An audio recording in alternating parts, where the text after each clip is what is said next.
我想当刀客，使刀的人最威风了。听到男孩的远大志向，顿时给老铁匠气嘚了。于是为了防止他浪迹江湖，断送掉自己的小命，铁匠随即开口给他指了条正道。要依我说呀，当一个使刀的厨子，倒是能让人开心。用最好的铁给你打一把开心刀。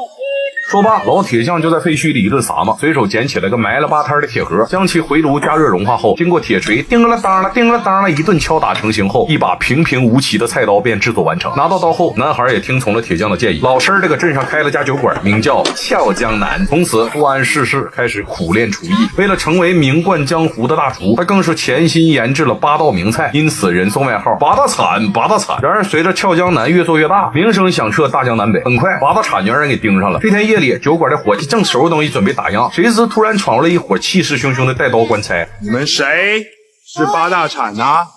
小人正是。原来是御前总管刘公公将于8月15巡游至此，听闻八大铲厨艺高超，于是点名要品尝他亲手制作的名菜八大碗。赐你良机，好生伺候，一个也别想走，否则通通杀掉。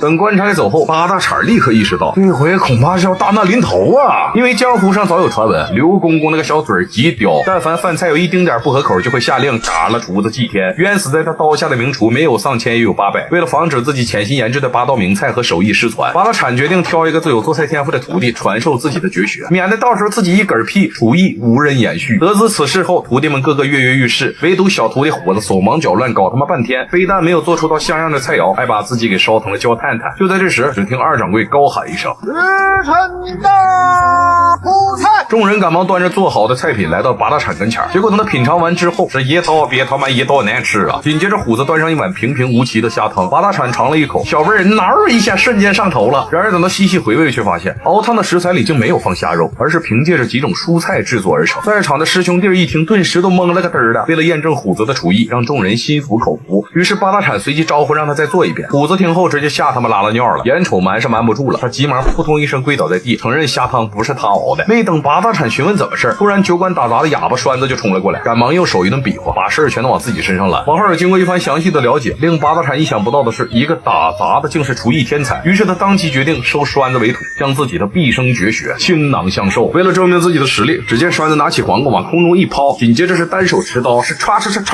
是一动这笔画，刀法看似大开大合，华丽无比，可切出的形状却是差点意思。八大铲见状，随即拿起刀给栓子演示起来。师傅他开始切了，切！师傅他切完了，怎么样啊？跟没切一样。眼瞅着名厨八大铲的刀工也不过如此，众人随即便骂骂咧咧的转身离开。殊不知，真正的好戏搁后头呢。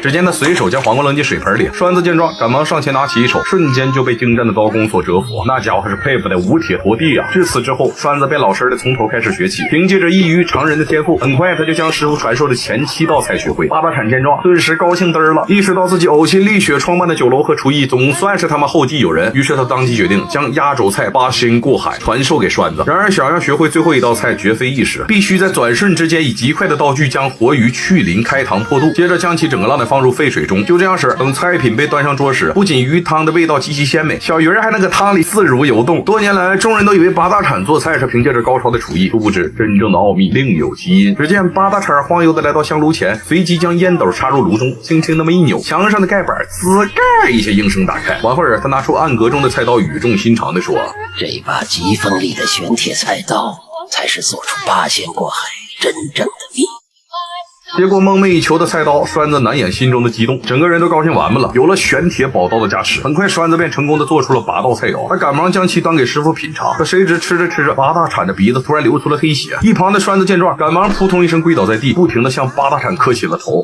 菜中之毒，无色无味，看来你也是一个下毒的高手。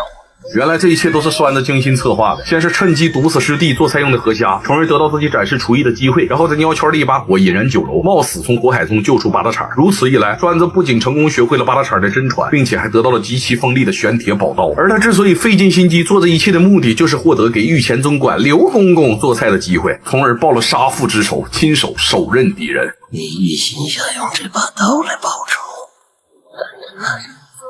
并不是一把杀人之刀。最终八大铲不幸毒发身亡，而栓子也顺理成章地获得了给御前总管做菜的机会。很快，在一众侍卫浩浩荡荡的护送下，刘公公来到了俏江南酒楼。等几名轿夫把人放下后，一旁的小太监急忙上前禀报：公公，没关系，下辈子小心点。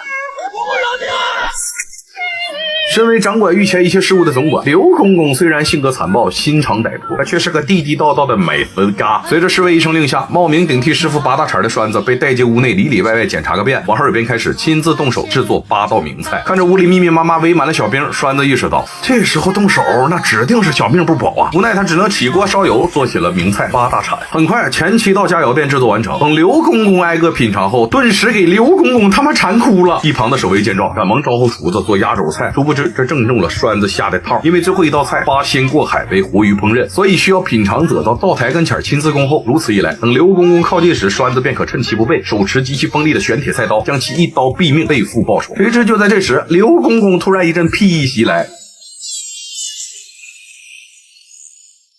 如此，侍卫见状，赶忙搀扶刘公公来到茅房，可没成想，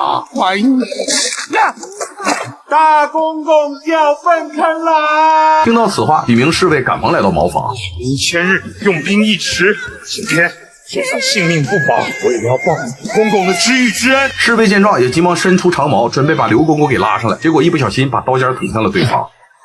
丫的，你用的是枪杆，等我上来把你们都宰了！哥几个一听小命即将不保，顿时都吓拉了尿了。领头的随即比划手势，让在场的小兵把长矛一股脑捅下去。